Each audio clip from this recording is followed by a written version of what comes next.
going to work on this. I did do a little drawing correction just now, and I'm so happy you guys, so many of you did this too, because it really helped me to see some mistakes I made.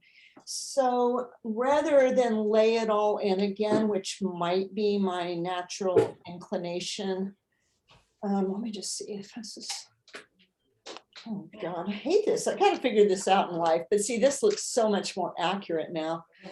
But of course, now I can't see, as I mentioned every week, but I still have not figured it out. So, okay, so I want to work on a couple of things. One thing is edges and the fact that you don't have to do everything you see. So I hadn't even realized how much this line speared the onion until I saw it in a few paintings. And then I realized, well, why didn't I guess I instinctively made it a little less, but I would like to make that even better. And I also, there's a thing about folds, I think, that, like, especially when you're learning to do folds, there's sort of a tendency to make them, you do so much detail and all, they end up look like folded sheet metal or something. So I wanted to try and get that to look better too. Yeah, so I want to kind of focus on the drapery, which was part of the reason why I did this, and then ignore the other things. And then if I have time to come back and work on the onion and the bananas, maybe I will. I am, and I'm not gonna, I know the onion, my onion is not as white as other people's onions, and I realize mine looks like a yellow onion, and that is, it definitely does. But I want to see, I think, back and forth she goes in her mind. Okay, I think I am going to make the onion a little whiter right now, because I want to be sure I can make the fabric relate to the way that, more the way the onion really is. Sadly, I can't really even see my pastels, but okay.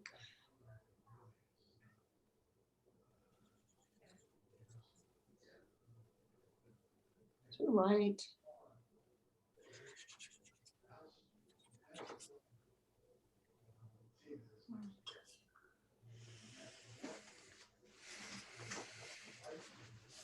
So I was just doing what I think I see, but I feel like every single thing I'm putting down is a little too light, but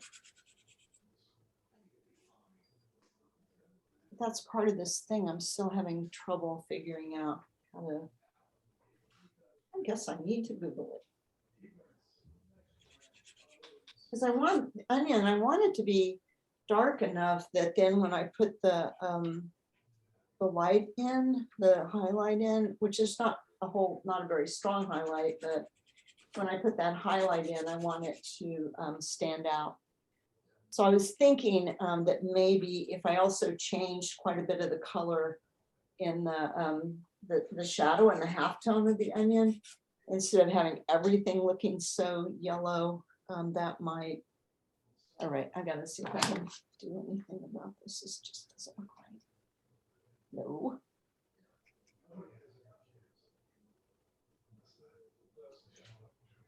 Oh my God. No, nothing looks good. What are you changing, Jeneane? I have a light. So I'm turning down the light, or I'm changing it from warm to cool. I don't know, you know, I don't know. I just don't seem to be able to. For one thing, it all looks different in the daytime, and then I have to admit at night, I'm usually working on my own paintings, so I just keep forgetting to check this and try to do something better about it. Okay, but that was better just then. So onions, my teacher used to say they're kind of like pearls because the light goes down through them. It doesn't just reflect off the surface. So that's why there's not the kind of highlight that you see on an apple. Wow, I cannot get anything dark enough over there.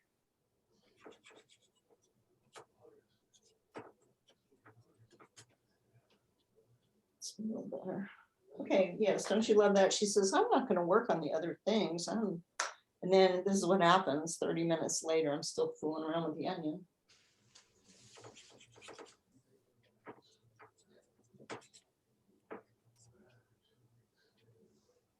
Okay, so I'm just gonna try putting a little white on here.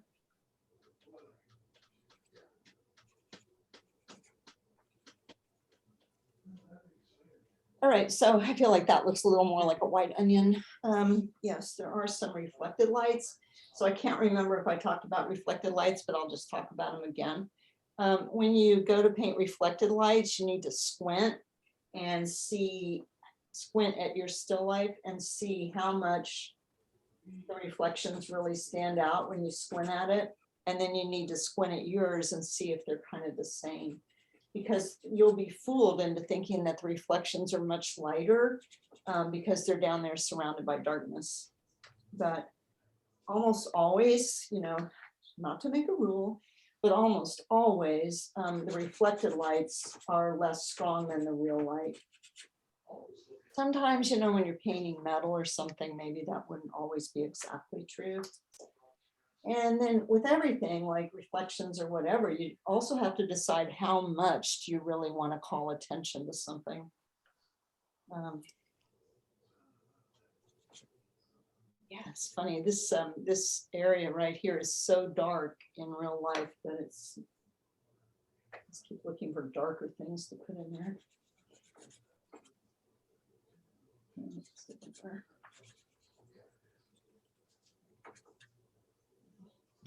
Yeah. And no, I don't really smear my pastels hardly ever. What I do is I just keep layering the color over it and trying to sort of make it blend in a way. It blends more in the viewer's eye than on the actual paper. Okay. Jeneane, Yeah. did you spray it between the first or second version and tonight? Yeah, I did. So this Okay. I sprayed it twice. Okay, Yeah, no, it's a good because question. I was just thinking that you're putting on so many layers of pastel, it doesn't look that thick. Whereas when I put more layers on the pastel, it looks like I've got tons of pastel on it. Well, what paper are you using? Well, I had used the one that you recommend, the one that you like, the Premier, the lighter one. Anyway, I did spray it a couple times, but I'm just curious as I'm seeing you putting several different colors on. I have put a lot of layers on here, actually. One thing I do is I work on stuff longer. I'm not pressing down as hard anymore. So that allows me to put more layers on because I have noticed my touch, I lighten up my touch as it goes along. All right, so what I'm going to do next is I'm going to make the background smoother because I don't want it to be so competitive with everything else. And one way I can do that is just try to go the opposite direction of everything I was doing before.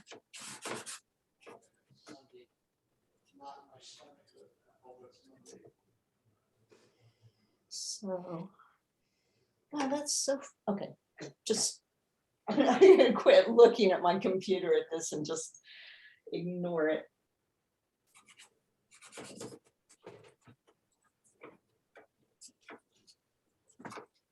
All right, so then, so everything up till now has been really about observation, and I'm still observing things, but I'm also going to start making decisions about what I want to have be in focus, how I want the person's eye to go around the picture. And I know for sure that I want this here to really stand out. So I can do that by making a little bit of a hard edge. And the other way I'm going to do it is by keeping it pretty dark right behind there. So let's just see what I can do.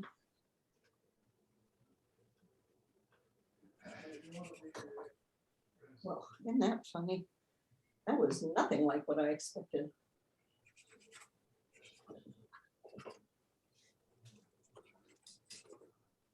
So you have 2 weeks to get one.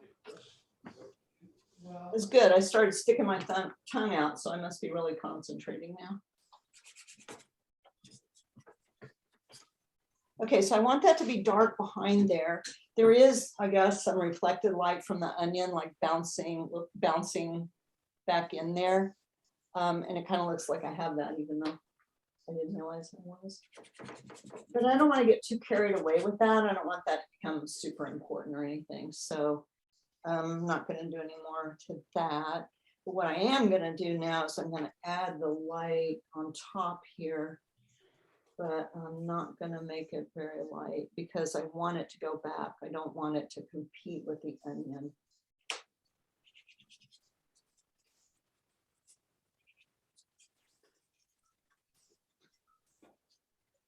And I am sneaking up on it. Sneaking up on it because I can't tell what I'm doing. Call from Jeneane. Hello. Hey, call you back. I'm in the middle of my art class.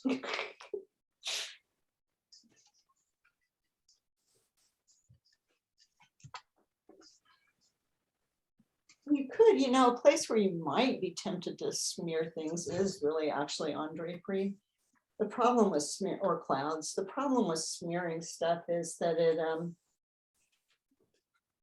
just like, you start doing it and then you just kind of, you can't stop because then every place else looks too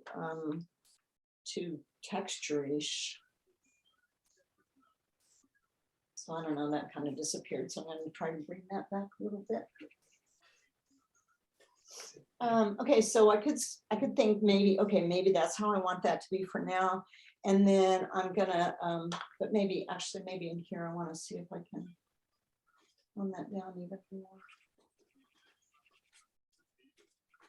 So edges and things, this is a much more academic approach. It's not about what you see, it's about what you decide.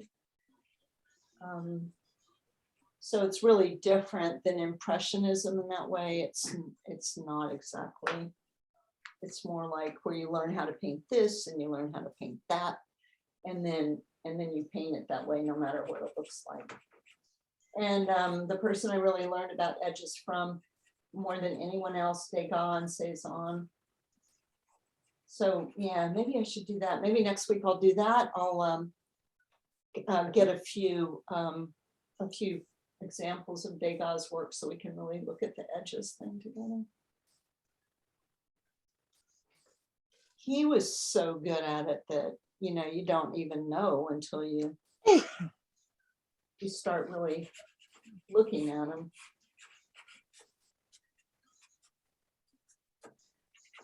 Also, not a bad plan is there's a bunch of these online, just drapery photographs if you wanted to try that. Way too light.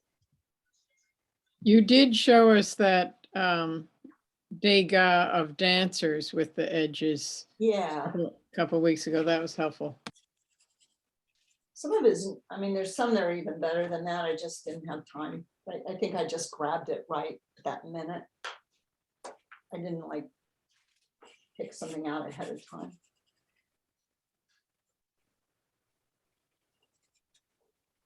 But then, I feel like, okay, I'm doing this now, but I don't feel like I do it in my crazy beach scenes. I feel like everybody's kind of in focus in those. So I don't know. I don't know what's going on. I don't know if I should try to do that more or if they're just not going to be like that, or I don't know.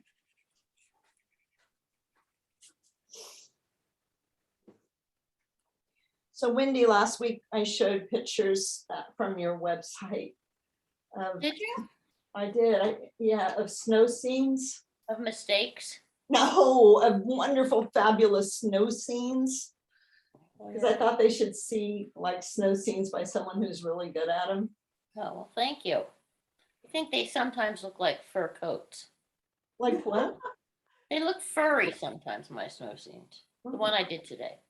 Well, I didn't. Were you really out there? Are you painting outside? No, I'm not painting outside. You think I'm nuts? I used to be nuts. Now I'm really sane. It's good to know you're not nuts anymore. I was tempted yesterday. It was beautiful, but too cold. Yeah, that Karen Winslow, she's always posting pictures of her painting outside. She paints so much. I don't know how she does it. She's so annoying. Doesn't have well, she does have grandchildren. She's, has and them and she paints. she homeschooled all her kids too. And she has a husband who studied with Frank Mason also, and they all, I mean, maybe she's getting to make up for lost time. Every day she like posts 5 pictures. It's so nice to see all the colors in there because I've been doing oil painting a lot and I'm so unbrave about color. And pastels just give you that freedom. I've been doing this kind of a weird thing. I started doing it when I was in Italy because it was just taking me so long to do oil paintings there. And I started laying them in with acrylics and just being completely wild and crazy. And I have been working mostly on those boards, you know, the ones that kind of have the frame built in. But Mary Tholman gave me a bunch of canvases, and the canvas is so rough compared to painting on the board. So that's the other reason I decided to try that again, the acrylic underneath, because rather than just adding another coat of white acrylics, why not just paint like the real thing, you know?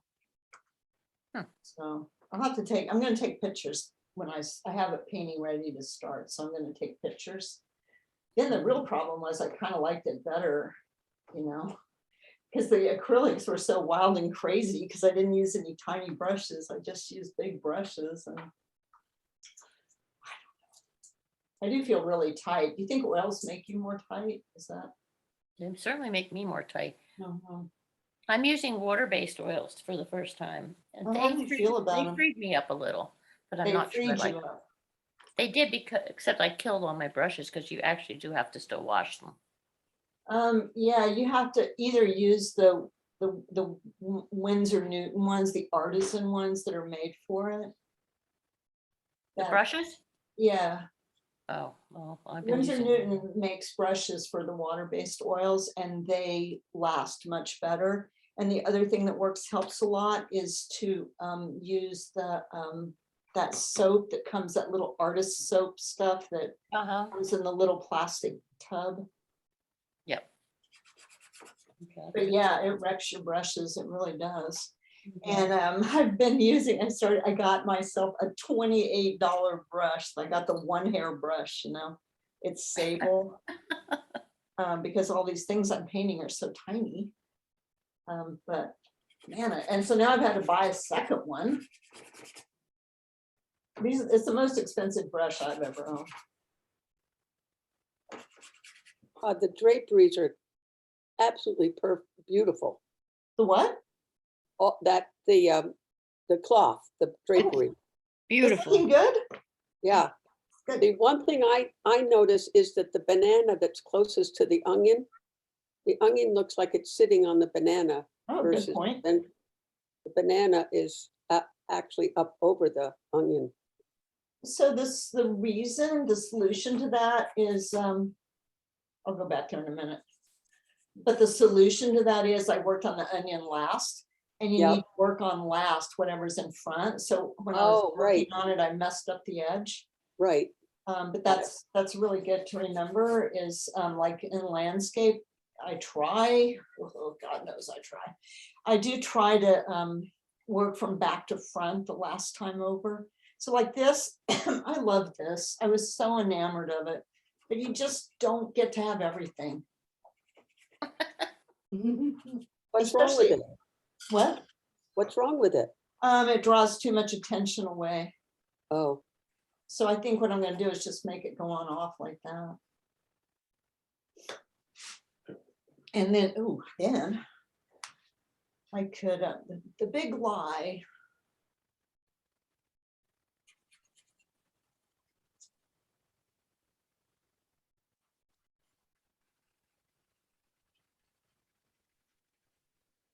And I wanted to make this part of the cloth look like it came over the banana a tiny bit, not just like,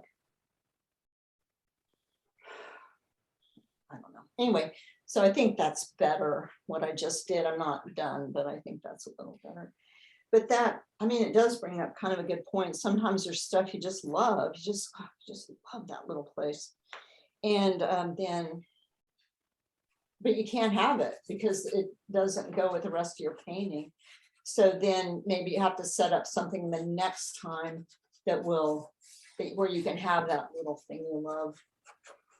So you have to just be willing to, you know, let things go, sacrifice things for the good of the painting.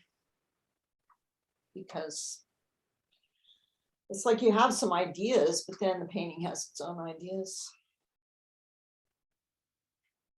Okay, I don't know. I don't think that's the right color.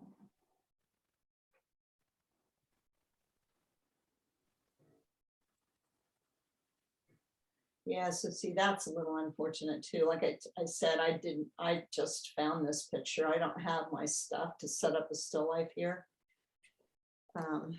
So this was the best thing I could find that wasn't something I'd set up myself. Nothing wrong with rotten bananas.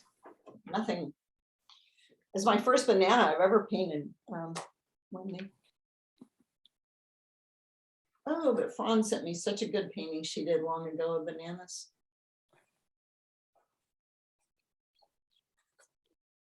Oh yeah, and Carol wanted me to tell you all hi. She misses you very much. But you know, she's taking a class with someone else on Monday, so she can't do both. And she sent me some pictures of her new work, and it's really fabulous, but she said I couldn't show it to you. So, because she's having a show and she wants you to come, I guess. Okay, so see this, like this was another, I just left that out entirely because that is not helping me right there. And now I'm just going to see if I can just kind of bring those two edges together a little bit, just by kind of going right over it. And for a long time, I had this thing going, trying to see how much I could wreck the edges of stuff and still tell the story I was trying to tell. Like, what is this? And that was also something I learned from Degas, that he pretty much, if he's going to show you this side, he doesn't show you that side. So yeah, oh my gosh, it got late so fast, but okay. Oh, no.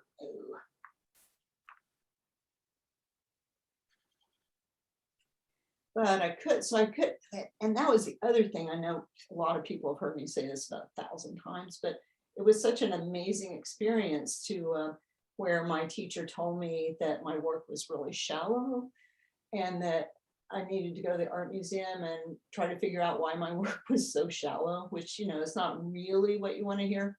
In fact, it was devastating. But anyway, so I went to the art museum and I was looking at this apple by, whoops, I grabbed the, just a minute. I hit my cord, which is in a very awkward spot for me. Yeah, an apple-based Cezanne, and I was looking at it and I started counting. It was about as big as this. It was a big apple. And I started counting all the edge changes he had. And by the time I'd done half, I got up to about, you know, I don't know, 25 or something. And I realized maybe that was the way I could make my work less shallow. By shallow, did he mean flat? I think Or she? meant, No depth? Is that what the person? no, I think it was more like, you know, think about a writer who writes really shallow things. That's how I interpreted it. Shallow is like lacking in substance and meaning, or I don't know. Okay, that version. Yeah, that version of shallow. At least that's what I Yeah, thought. hotel art, you used to call it. That what?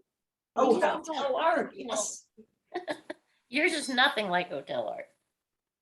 that's right. Hotel art. Okay, so I wanted to bring this forward more, and I want this to come forward more too. So I'm gonna have to soften the onion down into the fabric here also. So the only rule, because this is very academic, which means it's rule-based rather than visual art. The only rule is, for me, is that you can't focus on two places that are too close together at once. So if I'm going to have you focus here, then I can't really have you focus there. And then I want this to drop out of focus as it goes back behind. Oh, haha, no wonder nothing came off that. It still has the paper wrapped around it, but as I mentioned, I can't really see my pastels. I need a tiny light. Oh, I have a tiny light. I'll try my tiny light. I have a tiny light that I plug into my computer, but how many more things can I have plugged in here? It's crazy. This house has got fewer plugs in it than anywhere I've ever been.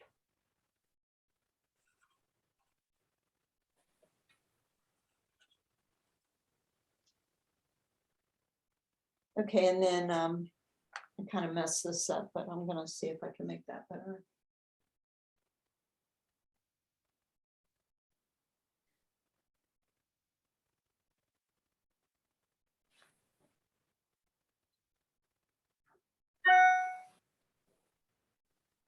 This is a charcoal because I'm just sick of trying to find stuff that's dark enough. So I'm just going to use that right there so I can see how it would be.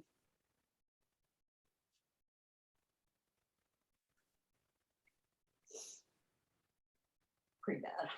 Okay, so.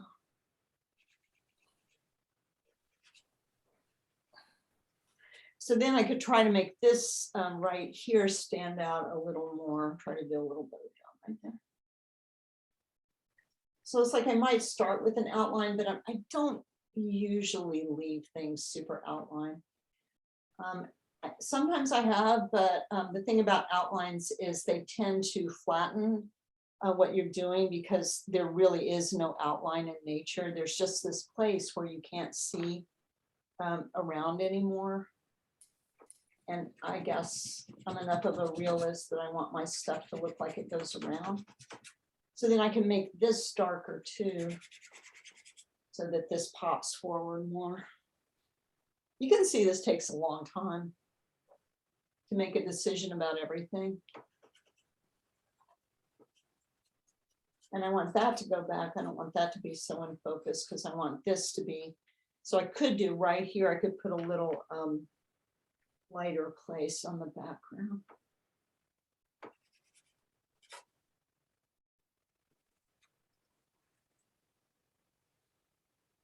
Is that a blue or a gray that you just used? I'm pretty sure it's a gray. Oh, no, that doesn't work. No, it It's doesn't pretty really gray, work. doesn't it? Gray, I guess it's a gray. Thank you. It came from the gray section of my palette, my box. So. I was trying to decide what I should do about these guys, but so okay. So Why this did you one- take that big dark out of behind that banana? Why did I what? Oh, The here? dark that's between the onion and the banana in the background. You took it out. Oh, well, it's kind of still there, I guess. It was the wrong color, number one. Okay. But maybe if I made this a little, just a little more, then you could see that it was still back there. Also, I'm not happy with this whole banana situation. At least they don't look like kayaks. Mine usually, well, my kayaks usually look like bananas. Oh my God, now really what I want to do is put a little person in there. It's starting to look quite three-dimensional, that the onion and bananas, don't you think? Good. I think so too.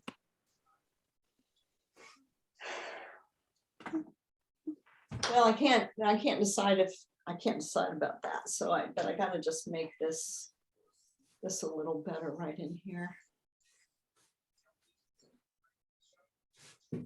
So can you tell that's a sennelier right there? How different that looks. That's personally why I think it's really a good idea not to keep these mixed in. That one just snuck in.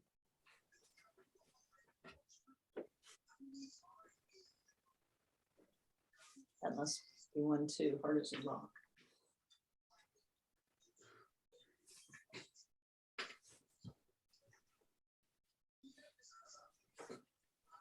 Yeah, I don't know what to do about that. I can't, I'm just gonna try a couple of things here before I give up.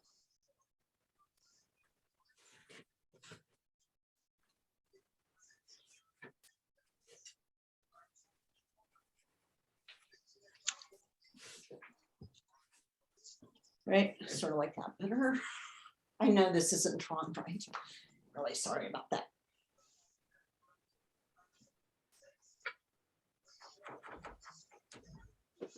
But I just want you to know I know.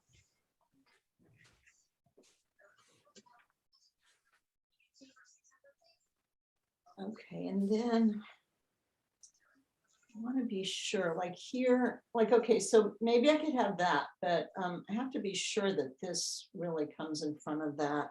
And then I have to be sure that this now, I tried to make my light and shadow stronger, which I needed to do. But then I want to tone it down some so it goes back. And so this comes forward. And then if there is kind of a little feeling of a highlight, which is about right here.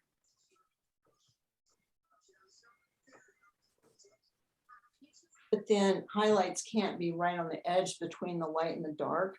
They're always in, I mean, always, ooh, I hate that word, but generally speaking, they're not touching the dark. They have to have a little bit of a turn before you get to them. So.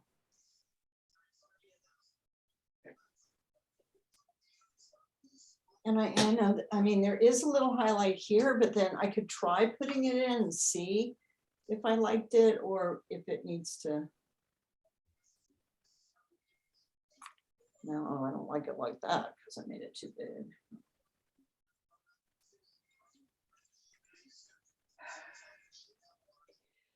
So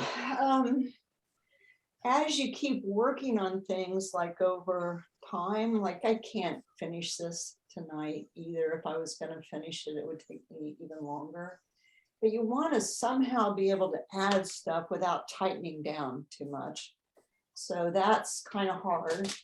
And what happens is the longer you paint, the further you can go without wrecking it. And the further you can go, oh, I kind of like that color, although it's not perfect.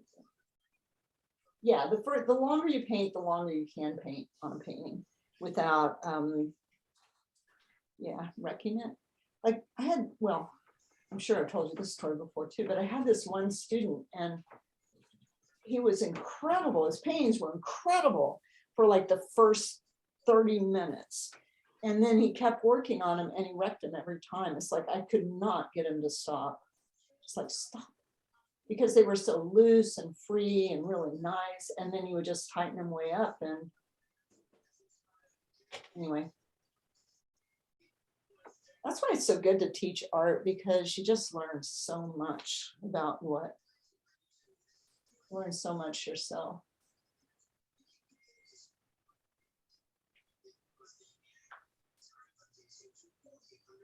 All right, is there anything else you want me to do before I stop on?